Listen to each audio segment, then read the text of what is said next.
Assalamualaikum warahmatullahi wabarakatuh.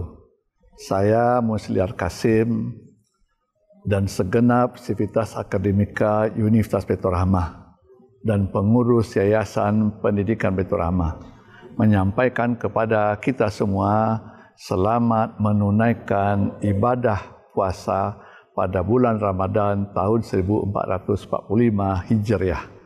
Mudah-mudahan kita diberi kesehatan, kesempatan dan ketaatan untuk dapat menjalankan semua ibadah, baik ibadah wajib maupun ibadah sunnah yang dicontohkan oleh Rasulullah selama bulan Ramadan. Sehingga setelah bulan Ramadan kita mendapat ketakwaan yang sudah dijanjikan oleh Allah SWT di dalam firman-Nya surah Al-Baqarah 183. Mari kita meriahkan bulan puasa ini, mari kita sambut bulan puasa ini. Mudah-mudahan kita lebih baik dari puasa-puasa yang sudah kita kerjakan beberapa waktu yang lalu. Selamat berpuasa, mohon maaf lahir batin. Assalamualaikum warahmatullahi wabarakatuh. Bismillahirrahmanirrahim. Assalamualaikum warahmatullahi wabarakatuh. Alhamdulillah, hamdan katsiran thayyiban mubarakan fi. Mubarakan alaihi kama yuhibbu rabbuna wa yardah. Ashhadu an la ilaha illallah wahdahu la syarikalah wa ashhadu anna Muhammadan abduhu wa rasuluh la nabiyya ba'da amma ba'du. Faqala Allah ta'ala fil Qur'anil Karim, a'udzu billahi minasyaitonir rajim. Bismillahirrahmanirrahim. Laqad kana lakum fi Rasulillahi uswatun hasanah liman kana yarjullaha wal yawmal akhirah wa dzakarallaha katsira. Sadaqallahul azim. Al-Quran surat Al-Ahzab ayat yang ke-21. Bapak-bapak, ibu-ibu, para shaimin dan shaimat yang dimuliakan oleh Allah Subhanahu wa taala, tentu tidak bosan-bosan kita ucapkan segala puja dan puji syukur kehadirat Allah Subhanahu wa taala atas karunia dan limpahan rahmat dan nikmat yang masih diberikan kepada kita sampai saat ini, sehingga kita masih berada dalam keadaan sehat lahir dan batin, dan kita bisa lancar dalam melaksanakan ibadah di bulan suci Ramadan. Mudah-mudahan mulai dari awal sampai akhir ibadah puasa yang kita kerjakan ini bisa lancar dan sempurna. Salawat dan salam semoga selalu tercurah buat Nabi junjungan, Nabi tauladan, Nabi pujaan, Nabi kebanggaan, yakni Nabi besar Muhammad sallallahu alaihi wasallam. Allahumma salli ala Muhammadin wa ala alihi wa sahbihi ajma'in. Bapak, ibu-ibu, saudara-saudara sekalian, para shaimin dan shaimat yang dimuliakan oleh Allah Subhanahu wa taala. Tausiah kita pada pertemuan kali ini membahas tentang orang-orang yang mentauladani atau mencontoh Rasulullah sallallahu alaihi wasallam.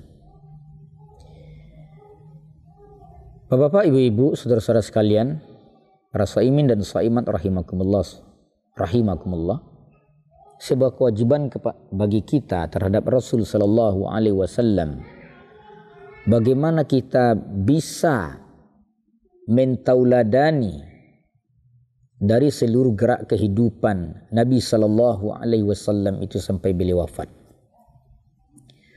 Allah Subhanahu wa taala berfirman di dalam Al-Qur'an surat Al-Ahzab ayat yang ke-21. A'udzubillahi minasyaitonir rajim. Bismillahirrahmanirrahim. Laqad kana lakum fi Rasulillahi uswatun hasanah liman kana yarjullaha wal yawmal akhirah wa dzakarallaha katsira. Kalau kita lihat dalam bahasa semantik gramatika bahasa Al-Quran, ayat yang ke-21 dari surat Al-Ahzab ini dimulai dengan harfu taukid, laqad, sungguh. Ini menunjukkan bahwa betapa pentingnya kehadiran informasi itu disampaikan Allah Subhanahu wa taala, sehingga mempergunakan kalimat harfu taukid, laqad, sungguh. telah ada pada diri Rasul. Kalau kita baca fi, preposisi fi itu menunjukkan bahwa keseluruhan yang ada pada diri Rasul sallallahu alaihi wasallam kita contoh, kita tauladani semuanya. Dari seluruh gerak kehidupannya, semenjak pagi sampai sore, semenjak siang sampai malam. Seluruh gerak kehidupan, bagaimana beliau berumah tangga, bagaimana Rasulullah mendidik anak-anaknya, bagaimana perlakuan Rasulullah terhadap istrinya, bagaimana Rasulullah bersosial dengan masyarakatnya, bagaimana Rasulullah sallallahu alaihi wasallam dalam menjalankan ibadah, bagaimana ketaatan beliau, bagaimana cara beliau makan, bagaimana beliau adab yang diajarkan di dalam majelis ilmu, adab masuk masjid, adab ke toilet dan sebagainya. Itu merupakan bagian dari tauladan yang kita ambil dari Rasul sallallahu alaihi wasallam. Bapak Ibu, saudara-saudara sekalian, para shaimin dan shaimat yang dirahmati oleh Allah Subhanahu wa taala. Tentu akan menjadi sebuah pertanyaan bagi kita adalah, apakah seluruh yang datang dari Rasul sallallahu alaihi wasallam kita contoh seluruhnya? Meskipun kewajiban kita adalah mencontoh Rasul, tapi pertanyaan berikutnya, apa seluruhnya yang datang dari Rasul kita contoh? Oleh karena itu, para ulama memisahkan, mendudukkan pada posisi yang tepat, bahwa bagian ini yang dicontoh, bagian ini sebenarnya tidak dicontoh karena ini kekhususan bagi Rasul sallallahu alaihi wasallam. Misalnya, Nabi sallallahu alaihi wasallam memiliki istri lebih kurang 11 orang. Rasul sallallahu alaihi wasallam menikah dengan istrinya Khadijah dalam usia 25 tahun, sementara Siti Khadijah usianya 40 tahun, jaraknya 15 tahun. Nabi sallallahu alaihi wasallam mencat rambutnya. Nabi sallallahu alaihi wasallam mencelak matanya. Nabi sallallahu alaihi wasallam makan dengan 3 jarinya. Nabi sallallahu alaihi wasallam kalau berjalan terus menekur ke bawah bagaikan orang yang turun dari dataran tinggi ke bawah. Ini merupakan bagian dari hal-hal yang melekat pada diri Rasul. Apakah ini adalah sesuatu hal yang wajib kita contoh? Ini dikaji oleh sementara ulama. Hal yang seperti ini adalah kekhususan bagi Rasul. Itu sebenarnya tidak kita contoh. Ini bagaimana kita mencontoh Rasulullah sallallahu alaihi wasallam punya istri 11 orang. Kemudian kita harus beristri pula sebagaimana Rasul 11 orang. Kemudian kita menikah usia 25 tahun, Rasulullah memiliki istri, jarak antara beliau dengan istrinya 15 tahun. Tentu hal seperti ini konteksnya tidak kita contoh. Rasul sallallahu alaihi wasallam makan dengan 3 jari. Yang beliau ambil adalah kurma. Sementara yang kita ambil makan keseharian kita adalah nasi. Tentu konteks seperti ini berbeda antara apa yang dilakukan oleh Rasul dengan apa yang kita lakukan saat ini. Kemudian Nabi sallallahu alaihi wasallam kalau berjalan menekur ke bawah, Rasul bercelak matanya. Ini kekhususan bagi Rasul. Mungkin tidak menjadi sebuah kewajiban yang kita contoh dari beliau sendiri. Nah, oleh karena itu, ini disebutlah oleh sementara ulama adalah sunnah ghairu tasyri'. Sunnah yang tidak bagian dari syariat, sunnah yang tidak wajib kita contoh. Termasuk pakaian yang beliau pakai, sorban yang beliau pakai, jubah yang beliau pakai. Kalau seandainya kita melakukannya boleh, tapi itu tidak menjadi sebuah kewajiban. Karena tidak ada dalil yang mengatakan bahwa Rasul sallallahu alaihi wasallam mewajibkan umatnya bagaimana umatnya ini berpakaian sebagaimana Rasul memakai pakaian dalam kesehariannya. Rasul hanya menegaskan kepada umatnya ini batas-batas pakaian yang harus dipakai, ini aurat, ini batasnya.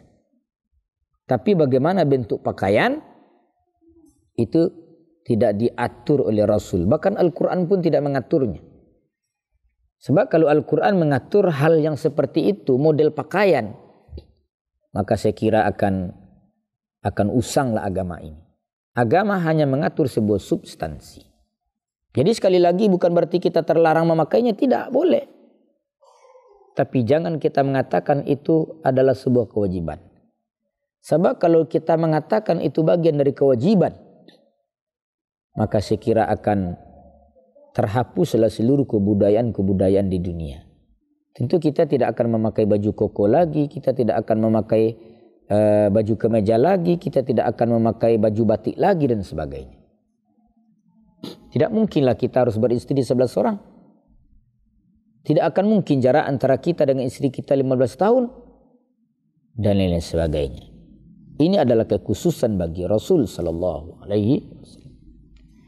Bagi Nabi, salat di waktu malam hukumnya wajib. Kalau bagi kita tidak. Nabi SAW tidak boleh menerima zakat. Karena itu adalah kekhususan bagi beliau. Nabi melaksanakan puasa, pernah ketika datang waktu berbuka, beliau melanjutkan puasa berikutnya. Sahabat pernah meniru. Apa kata Rasul? Saya diberi makan oleh Allah, kalian tidak. Jadi konteks ini tidak kita contoh. Yang kita contoh itu adalah bagian dari syariat yang datang dari Rasul. Misalnya, salat yang kita tegakkan sehari semalam ini wajib mencontoh bagaimana Rasulullah melakukannya. Sallu kama ra'aitumuni usalli, salatlah engkau sebagaimana engkau melihat aku salat. Jadi kita melakukan salat tidak boleh melakukan salat dengan cara kita sendiri. Wajib mencontoh bagaimana Rasulullah melakukannya. Kaifiatnya itu kita ambil dari Rasul. Bagaimana Rasulullah berdiri, bagaimana Rasulullah mengangkat kedua tangannya, bagaimana Rasulullah ruku, bagaimana Rasulullah sujud, bagaimana Rasulullah duduk di antara dua sujud, bagaimana tahiyat awal, bagaimana tahiyat akhir. Itu seluruhnya dicontoh oleh Rasul sallallahu alaihi wasallam. Wajib itu. Bahkan kalau seandainya kita melakukan kaifiat ibadah salat yang tidak menurut contoh Rasulullah, itu disebutlah bid'ah. Itu yang bid'ah. Misalnya kalau kita berdiri menari-nari, itu bid'ah. Tidak ada dicontohkan Rasul seperti itu. Termasuk kita melaksanakan ibadah puasa ini. Kapan ibadah puasa kita mulai? Di bulan suci Ramadan. Dari mana mulainya? Dari terbit fajar sampai terbenam matahari. Hanya itu. Malamnya kita tidak boleh puasa. Karena malamnya bukan waktu kita berpuasa. Berpuasanya pada siang. Cara-cara berpuasa seperti itu kita ambil dari Rasul. Termasuk ketika kita melaksanakan haji dan umrah. Itu wajib mencontoh Rasulullah sallallahu alaihi wasallam seluruhnya. Tidak ada kata tidak. Kemudian hal yang terpenting, Bapak Ibu Saudara sekalian, para shaimin dan shaimat yang kita contoh dari Rasul sallallahu alaihi wasallam itu adalah akhlak beliau yang agung. Akhlak beliau yang agung. Wa innaka la'ala khuluqin azim. Engkau ya Rasul, kata Allah, berada di atas akhlak yang agung. Contohlah kesabaran Nabi, contohlah kejujuran Nabi, dan lain sebagainya. Itu ada melekat pada diri Rasul. Itu yang kita contoh, wajib kita contoh. Amalan-amalan keseharian dari Rasulullah itu juga kita contoh. Misalnya bagaimana Rasulullah makan. Cara makan ini saja kalau kita contoh dari Rasulullah itu sungguh luar biasa sekali. Nabi makan dalam keadaan duduk. Kemudian Nabi mengambil makanan dengan tangan kanannya. Kemudian beliau memuji Allah, membaca bismillah. duduk mengambil makan dengan tangan kanan, kemudian membaca dengan nama Allah, Allahumma barik lana fima razaqtana wa qina azabannar. Setelah beliau selesai makan, memuji Allah lagi. Alhamdulillahilladzi at'amana wa saqana wa ja'alana minal muslimin. Ini kalau kita lihat dalam aktivitas keseharian kita, sudahlah mengambil makanan dengan tangan kiri, berdiri, berbicara lagi. Jadi sebenarnya sudah jauh kita dari mencontoh Rasulullah sallallahu alaihi wasallam. Tidur juga demikian. Tidur yang kita lakukan keseharian ini sebenarnya sudah banyak yang tidak mencontoh dari caranya Rasulullah tidur. Bagaimana cara Rasul sallallahu alaihi wasallam melakukan tidur? Contohnya, Nabi sallallahu alaihi wasallam tidur lebih awal. Tidak pernah tidur Rasulullah itu melebihi jam 12 malam. Beliau tidur lebih awal. Kira-kira maksimal tidur Nabi itu jam 9. Kalau beliau sudah selesai melaksanakan salat Isya, beliau tidak banyak melakukan aktivitas lain. Beliau tidur lebih awal. Sementara kita kadang tidur sampai jam 2, jam 3. Maka kesehatan kita akan terganggu. Tidur lebih awal itu sebenarnya memberikan kesehatan terhadap tubuh kita. Menjadi tubuh kita menjadi sehat.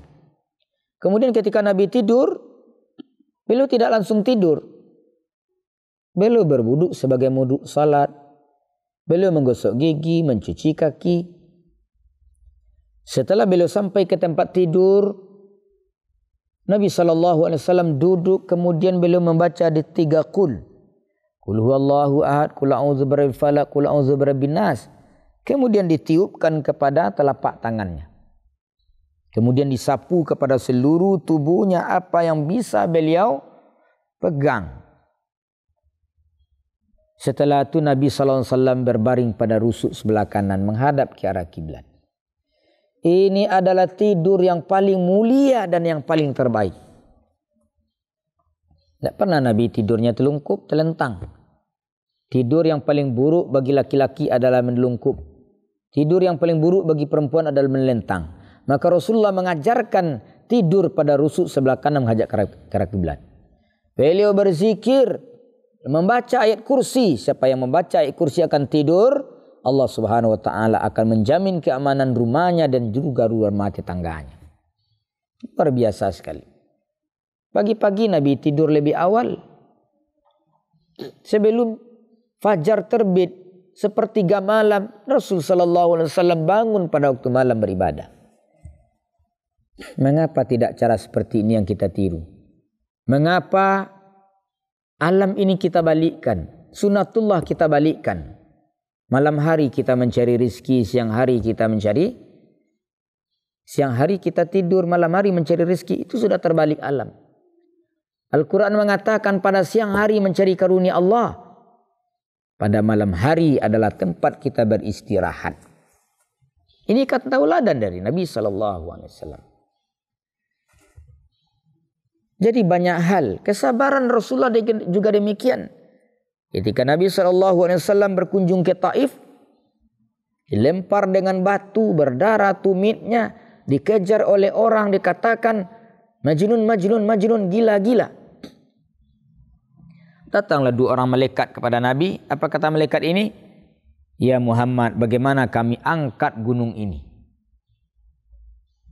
Kami timpakan kepada orang yang menyakitimu.